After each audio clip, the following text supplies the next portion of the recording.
Hello everyone and welcome to QualityOldHomm. Today we are starting the special series for 1000 subscribers, meaning that I should try to go through all of the missions in Horn of the Abyss only using 1000 Archangels. So whenever I use, for example, 10, I cannot use them anymore in future missions, and so on and so forth. So the first campaign is under the Jolly Roger. This is a story of one pirate, mostly known as Jeremy Albatross. He never loses heart and is assured that luck will always sign up upon him, even when his beloved black unicorn is lost in catastrophe and he ends up on a desolate island without a chance to escape. Even then he doesn't lose hope. Pirates and Palms. Jeremy has been shipwrecked and was washed up on an unknown island. To complete this scenario, capture an abandoned fort and build it into a castle. Jeremy will be limited to level 6, but will transfer to the next scenario. Okay, I think of these, pathfinding will be the most useful. Licentious life of a pirate, horizonless sea over, the creaking ship and the wishing salty wind. The young pirate Jeremy Albatross realizes it until one day he finds himself at a death's door. A doomed path it was, or a chain of eventualities. Desperately trying to lose the chase of Erathians, Jeremy leads Black Unicorn, his caravel, right into the heart of a storm. He puts his trust in the fortune and was in complete denial of the fact that these humongous tempestuous waves may overturn the ship and send it into the Davy Jones's locker. However, the fortune smiled on Jeremy, though not exactly in the way he would prefer. The ship cannoned into the rocks and got a massive hole. It was impossible to repair the damage, however the crew managed to haul Black Unicorn up to the nearest land and abandon it on the shore reefs.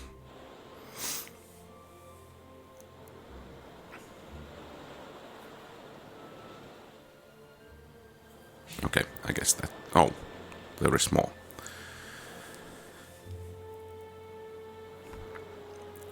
At least Jeremy Albatross is alive, as well as a good quarter of his crew and his faithful mate Patrice. The golden beach of an unknown island, blue sky over their heads, and green sea lasting up and beyond the horizon, a new adventure awaited them. Oh, I guess that's the ship. I could hear the crashing waves as I sat on the sand gazing at my left leg. It was bare, unlike the right one. My left boot had drowned in the shipwreck. This would not do. I would have to find some sandals or something. My pistol was on the right of me, full of water and therefore useless. Should any threats appear on the horizon, my saber would be my only hope. Fortunately, it was one mighty fine blade all the way from Regna. It had tasted plenty of enemy blood. A nearby voice broke the silence. We managed to hunt down everything the sea didn't wash away. I turned to see my first mate Patrice. Though he was in his 40s, that old salt still possessed great skill and clarity of thought. Patrice sat down beside me and gazed sorrowfully at the debris of the Black Unicorn, which drifted in pieces on the ocean tides. Soon it would be washed away entirely, leaving no trace of its existence. Are we... Oh, this is long one. Are we full on grub? I asked, hoping to get a clear on our situation. Enough for a week, maybe. Hell, it may be for the best that not so many lads survived the crash, grumbled my first mate. Where are we? I asked, and as I got up, brushing sand from my tattered jacket. Sorry about that. I think we are on the island somewhere between Nion and Eofol, Patrice replied, and I have strong feeling we are stuck, Captain. Why do you say that? I inquired. There are no human settlements over here, only barbarians and some bloody beasts. If we don't find a place to settle within a week, we'll be overcome by famine, ammunition shortage, disease. Oh, come on. There's never been a situation Jeremy Albatross couldn't overcome. I interrupted as I turned to look at the jungle. It was a dense, dark green living mass within which large bright flowers bloomed. In those forest depths lurked snakes, giant mosquitoes, and other dangers. I felt like dozens of predatory eyes were staring at us from the jungle, waiting to lure us into a trap. Would Jeremy Albatross face his last days on this damn island? Hey, you rogues, I called out. Hurry up and grab all you can carry. Let's see what surprises this cursed island has prepared for us. Well, that's a nasty surprise. So, the idea is...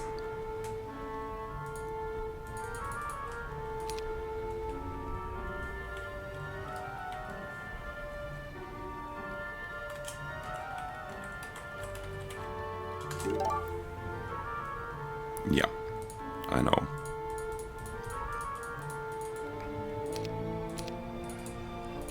But now we have what we need, and let's get going.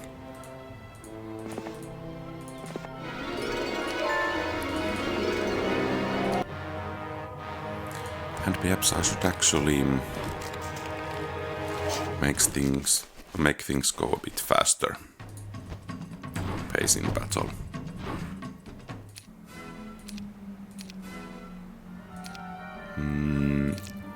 Not quite quick combat, but yeah, let's move that in the...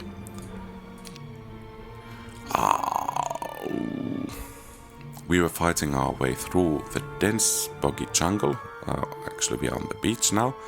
By the way, there is a box. I stepped carefully, trying not to cut my left foot. Damn it, when will I find myself some footwear? I could of course demand someone in the crew to lend me one of their boots. Who's the captain here anyway? But I didn't want to test the battered morale of our small squad for no reason. I have to be an example to the lads. I have to show them that I, their bold captain, don't feel a thing stepping on these accursed thorny lianas. Listen, Patrice, why the hell would Erathians build an outpost here? I asked, trying to distract myself from the pain in my feet and from worries about whether that last spike had been poisonous. They were exploring actively, once roaming across the seas, searching for new lands. Then the war with Eofor and Niam broke out. Griffonheart urgently called back many of the garrisons. Anyone left behind was forgotten. Then after the war, everyone was busy restoring the kingdom and dealing with the elves and necromancers. That was obvious that my first mate was about to give me another history lesson. Why do you always know all of that so well? I wasn't always a pirate, Captain, answered Patrice with a grin. By the way, there is another spike where you are about to step. Thanks, but I saw it already. I grumbled, barely avoiding the spike and placing my foot in a safe spot at the last moment. Do you mean to say that there may be a Rathian soldier over here? Feigning optimism, Patrice replied, if they weren't killed by the local barbarians, they may have become pirates or smugglers. This trade is lively place after all. Okay, I couldn't get that great. Yes, we most definitely are engaging them. And I forgot to adjust the game speed. Since we need to build a castle, well...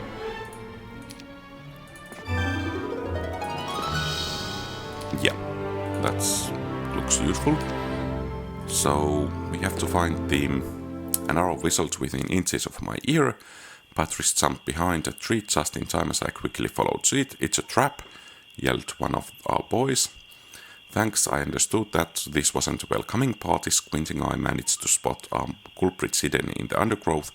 They looked like lizards dressed in loincloths. The lizardmen were standing ready with their bows, obviously not here for negotiations.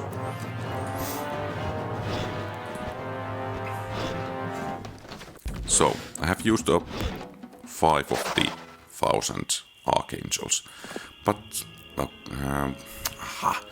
we walked through the jungle slowly but steadily. We sent an agile sea dog in front to warn us of any ambushes. The local folk had already shown us their hospitality. Captain, the sea dog was running towards us, his hands and legs bloody. Report immediately, is there an ambush up there? A fort, announced the pirate, catching his breath. There is a fort to the north, Captain. with some of them bloody gnolls inside. A fort here in these godforsaken lands, I said, astounded. Probably the old Erathian outpost, surmised Patrice. In the days of the old King Griffenhard, such outposts were built on pretty much any habitable island. Interesting, I said aloud. I put my hand on the sea dog's shoulder. You wrap those wounds and rest a while. You have done well. We'll continue to watch the fort and kindly ask the gnolls to find another place to settle. Yep.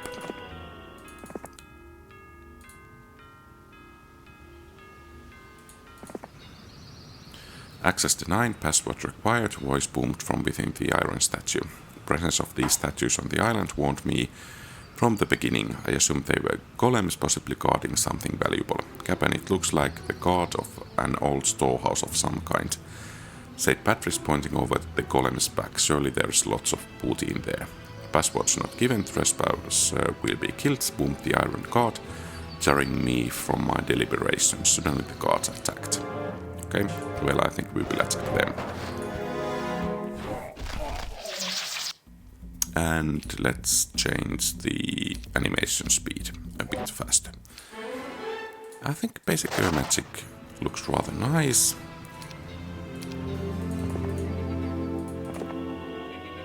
Captain, come here quick, Patrice called excitedly.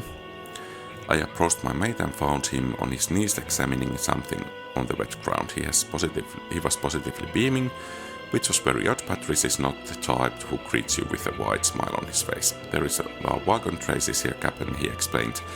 Somewhere on this island there are people or creatures smart enough to use wagons. Good news indeed, I agreed. We'll have to carefully scout the island once we are set up here. Something tells me we have plenty of adventures ahead. Sure, but before doing that plenty of adventures, we want to have the town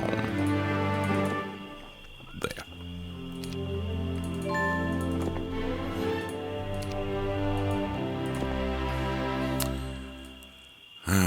It truly was an Erathian outpost. The basic structure was still intact, but the walls were worn down and overgrown with swamp vegetation. It would need a complete overhaul.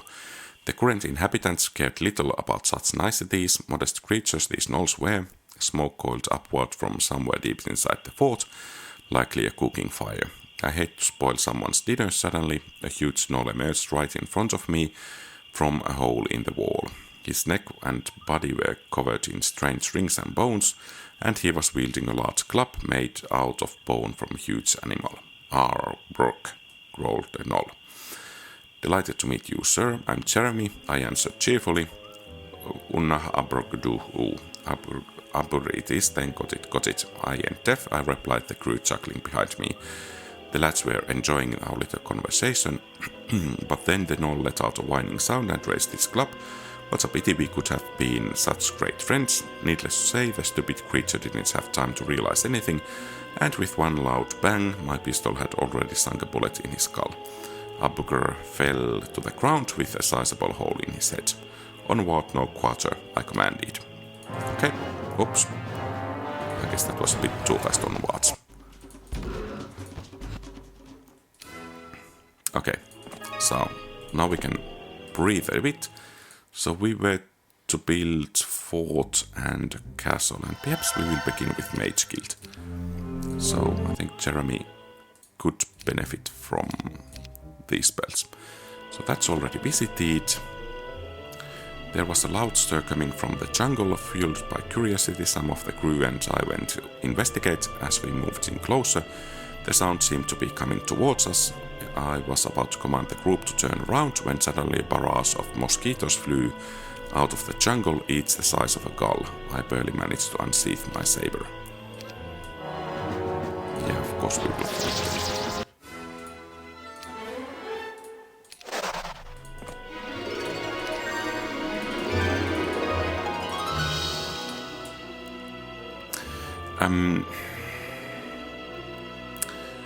I was standing on an overgrown walls of the Erathian fort, observing my surroundings with my spyglass, such an invaluable tool. I'm damn lucky it didn't sink with the ship. The island was much larger than I had originally assumed. It stretched far to the west, fading off in the distant haze. This place would be great for raids. We just have to set everything up nice and tidy, repair the outpost, build some roads, and tame the local cannibals and other abrux. I also found a new pair of high boots, no idea where those brainless gnolls found them, but they fit me perfectly. Hey Jeremy, how are you finding the place? Yelled Patrice below. We went through the gnoll supplies and found some wood and drinking water. There is even a well over here. It's a nice place, I replied. My ship is on the bottom of the sea, so I was going to have to become a land rat anyway. What do you think about that? Yep, I was about to suggest we drop anchor here, laughed Patrice, scratching his chin. But look, this whole place is unprepared. If the gnolls attacked, we will be slaughtered. That's why we need a real fortress with impregnable walls, traps and strategically placed turrets, I replied, stowing my spikeless in its leather case. The problem is finding the stone and wood and do all that. I doubt there is much trade here. Captain, I suggest we scout the surroundings. If there are smugglers in the area, then surely they lose some of their goods once in a while, and some goblins may very well use those goods to build shelters and such. There is plenty of material here, you just have to look sharp. Feeling inspired, I descended down the old cracked stone ladder. I was afraid it would reduce to dust under my new boots, to be honest. Patrice came down too, startling me with a question. Captain, what are we gonna call our fortress? Utopia, I said with a smile. I would not expect to see mages here, but that structure towering over the jungle, I have seen those on Bracada's coast before, but here Patrice tapped my arm and wouldn't you know it, I turned to see mages appear out of thin air. One of them yelled, "Aha! Malcolm wasn't brave enough to show up himself, so he sent pirates, but we will not reveal our secrets." Who the hell is Malcolm? Well, I don't think we have time to explain ourselves. Yep.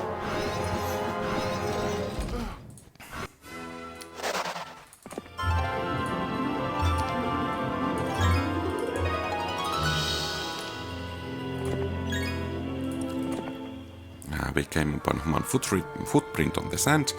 With high hopes we followed the path, eventually finding a smuggler's hideout. They were unloading something from a boat when they spotted us. They appeared startled, but their sabers came out quickly. "Captain, don't kill them all," whispered Patrice, "just kill the hot-headed ones, and maybe the others will join you."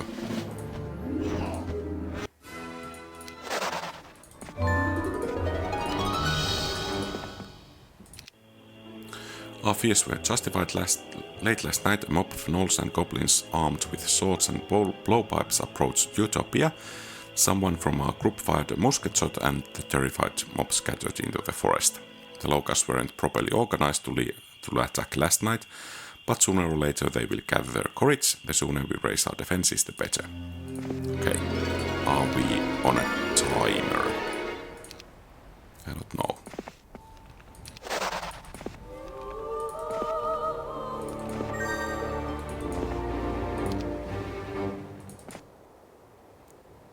But perhaps we should begin to build things.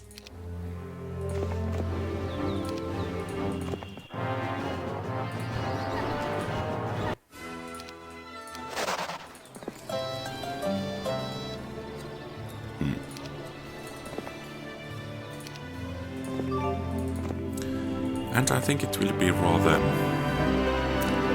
A group of iron golems have driven us from our homes. If you could drive them off, we could go home and would leave you with great rewards.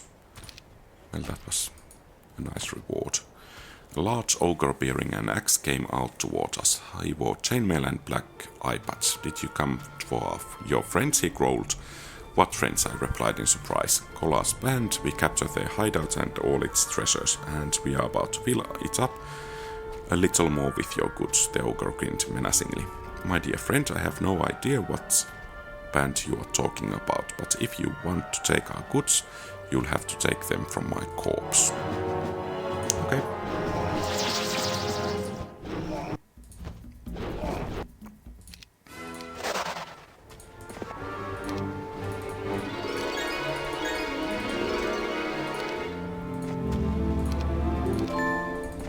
Okay, that was useful. And And we are about to finish the week rather soon, so we can get some more stone from there.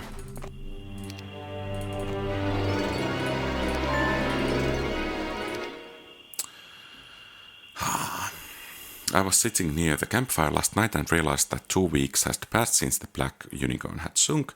There is no greater disgrace than for Reginald to lose his ship. Your ship reflects your status, represents you, the love I had for that vessel. So many glorious days were behind us. Even if I managed to build or steal a new ship, everyone in Regna would know it wasn't the black unicorn. The rumors would spread. Jeremy Albatross has been stripped of his manhood. His old tub has sunk and now he floats around in his wooden dinghy. What a loser. But it's a bit early to be thinking about my return to Regna. I should find my older brother Bidley. He may be one hell of a swindler, but he wouldn't spread rumors about me. I would have to ask him as a brother to find me a new ship, a better one than the black unicorn, so that those gossipers from Regna would think I had just swapped my old ship for a new one. Great idea. I would love myself for my gift of finding a way out of any situation. So I do love myself. It's true that my mother said that Bidley got the wits while I got the luck. Hard to say which is more important.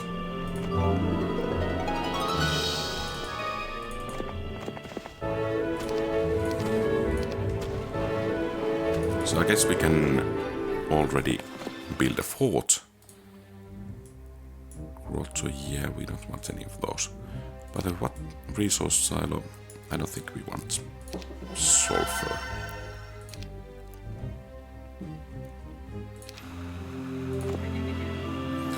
What could be worse than giant carnivorous fireflies living near the river? Perhaps that we were near Sage River. Perhaps that said fireflies were looking at us. I managed to shoot a few of them down, but it did not deter the rest of them. Well, that's quite a lot of them, actually. Hey, leave my cannon alone.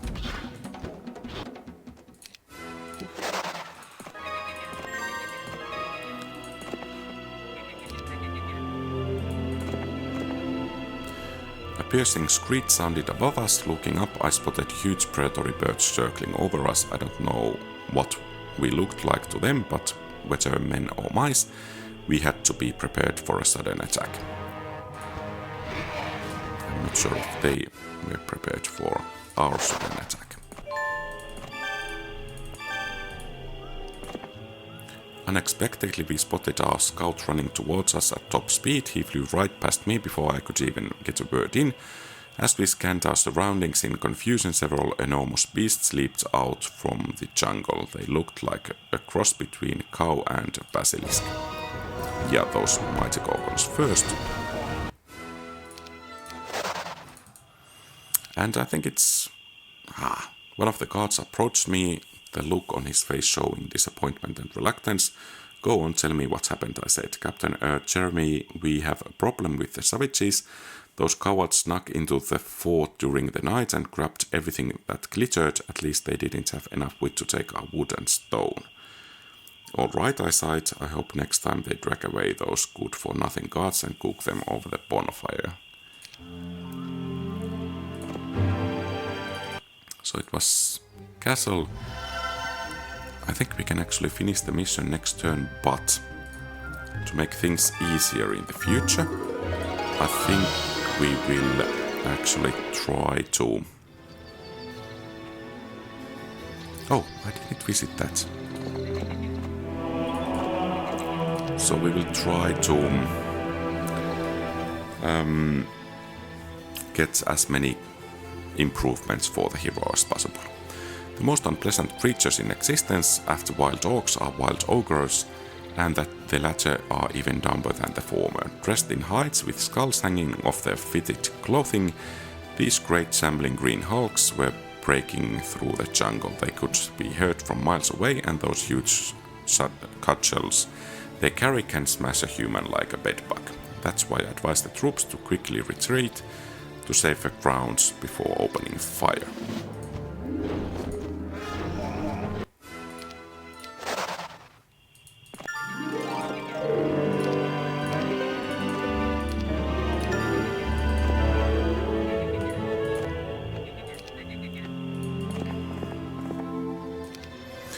The mercenary captain stepped forward. What the hell, this is our secret encampment, nobody knows about it. Guys, relax, I said. Me and the lads are merely exploring the island. I will relax you permanently, laughed the swashbuckler, drawing his sword. Well, those crusaders are quite the swashbucklers. Yeah, we don't need to fight those.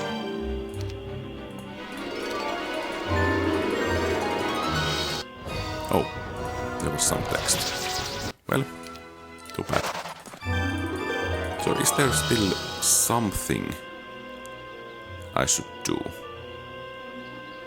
Probably not. Well, that's right. Well, I guess we will just upgrade Utopia.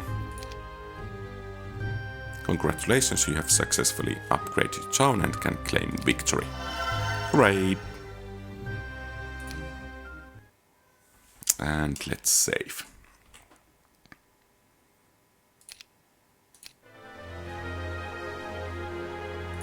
Oh, I can actually change difficulty. Oops.